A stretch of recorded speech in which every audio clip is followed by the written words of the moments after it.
पर्यावरण हितैषी अभ्यास लिखें। कपड़े के थैले का उपयोग करना, उर्वरक के स्थान पर जैविक खाद का उपयोग करना, प्लास्टिक का उपयोग कम करना। समजात अंग से आप क्या समझते हैं? उदाहरण दें। 2 या 2 से अधिक जीवधारियों के वैसे अंग जो उत्पत्ति तथा संरचना के आधार पर समान परंतु कार्य के आधार पर भिन्न होते हैं, समजात अंग कहलाते हैं। उदाहरण, मनुष्य के हाथ तथा पक्षी के डैने। पारितंत्र में अपमार्जकों की क्या भूमिका है? अपमार्जक पर्यावरण में पदार्थों के चक्रण में महत्वपूर्ण भूमिका निभाते हैं। यदि अपमार्जक ना हो तो पृथ्वी की सतह पर अपशिष्टों का ढेर लग जाएगा, सभी जैव भू रसायन चक्र बाधित होने लगेंगे तथा पर्यावरण का प्राकृतिक संतुलन स्थायी रूप से समाप्त हो जाएगा। जैव आवर्धन क्या है? कीटनाशक तथा पीड़कनाशक जैसे हानिकारक पदार्थों का हमारी आहार श्रृंखला में प्रवेश करना तथा उनके हमारे शरीर में सांद्रित होने की प्रक्रिया को जैव आवर्धन कहते हैं। एक पारितंत्र में के प्रवाह का एक चित्र बनाएं। सूर्य प्रकाश, उत्पादक, शाकाहारी, मांसाहारी, शीर्ष मांसाहारी। मेंडल ने अपने प्रयोग के लिए मटर के पौधे का चयन क्यों किया? मेंडल ने अपने प्रयोग के लिए मटर के पौधे का चयन इसलिए किया क्योंकि मटर के पौधे की आयु छोटी होती है, मटर के पौधे छोटे होते हैं, मटर के पौधों के गुण स्पष्ट तथा विपरीत लक्षणों वाले होते हैं, मटर के बीज एवं फली कम समय में ही परिपक्व हो जाते हैं। क्या होगा यदि हम पोषी स्तर के सभी जीवों को समाप्त कर दें?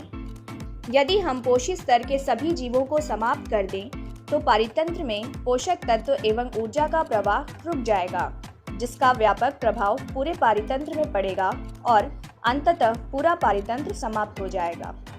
आप कचरा प्रबंधन की समस्या कम करने में क्या योगदान दे सकते हैं? किन्हीं 2 तरीकों का वर्णन कीजिए।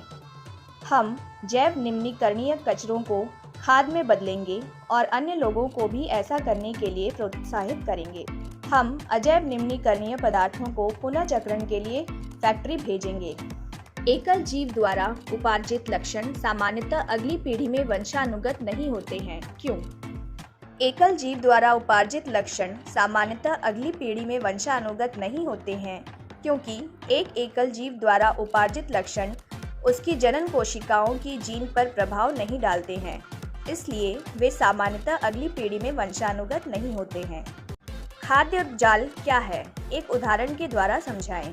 पारितंत्र में विभिन्न खाद्य श्रृंखलाएं मिलकर एक जाल का निर्माण करती है, जिसे खाद्य जाल कहते हैं। एक जंतु विभिन्न खाद्य श्रृंखलाओं का सदस्य हो सकता है, जैसे घास को बकरी, हिरन आदि सभी खाते हैं। इसी प्रकार शाकाहारी विभिन्न मांसाहारियों के भोजन हो सकते हैं। ऐसे 3 तरीके बताइए जिसमें अजैव निम्नीकरणीय पदार्थ पर्यावरण को प्रभावित करते हैं। अजैव निम्नीकरणीय पदार्थ पर्यावरण को प्रभावित कुछ इस तरह कर सकते हैं। इससे जैविक आवर्धन होता है, इसे जलाने पर हानिकारक गैसें निकलती हैं जो वायु प्रदूषण करती है। ये जल प्रदूषण करते हैं जिससे जल पीने योग्य नहीं रहता है। ये भूमि प्रदूषित करते हैं जिससे भूमि की उर्वरा शक्ति कम हो जाती है। ये नालियों में पानी के प्रवाह को रोकते हैं। जीवाश्म क्या है? यह विकास प्रक्रम के विषय में क्या दर्शाते हैं? प्राचीन कालीन जीवों के परिरक्षित अवशेषों को जीवाश्म कहते हैं। ये विकास प्रक्रम के बारे में निम्नलिखित बातें दर्शाते हैं।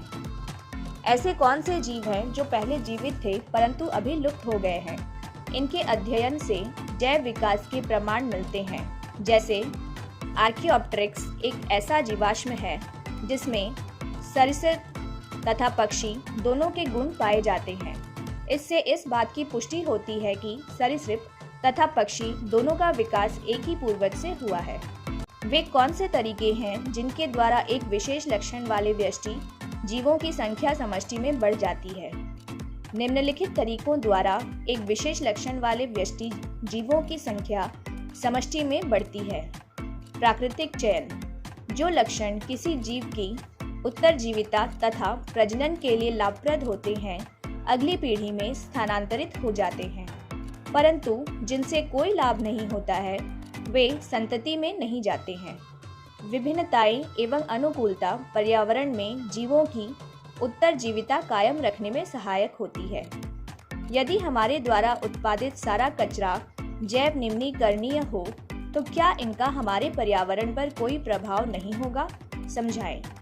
यदि हमारे द्वारा उत्पादित सारा कचरा जैव निम्नीकरणीय हो तब भी इनका हमारे पर्यावरण पर प्रभाव पड़ेगा, परंतु लंबे समय के लिए नहीं।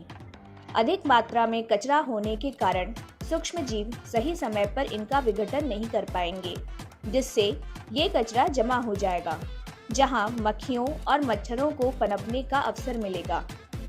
दुर्गंध फैलेगी, वायु प्रदूषण होगा तथा बीमारियां फैलेगी। यदि इसका निपटान सही तरीके से होगा, जैसे जैविक खाद बनाकर, तो कुछ ही समय में ये दुष्परिणाम खत्म हो जाएंगे तथा पर्यावरण को कोई क्षति नहीं होगी। विकास में संबंध स्थापित करने में जीवाश्म का क्या महत्व है? जीवाश्मों का अध्ययन करके उनकी उम्र का पता लगाते हैं। उनकी रचना से वर्तमान समय के जीवों की रचना का मिलान करते हैं। इस प्रकार जीव विशेष के विकास की शाखा का पता चलता है। इससे जीवों को खोजने, पहचानने तथा विकास की परिस्थितियों की जानकारी प्राप्त करने में सहायता मिलती है।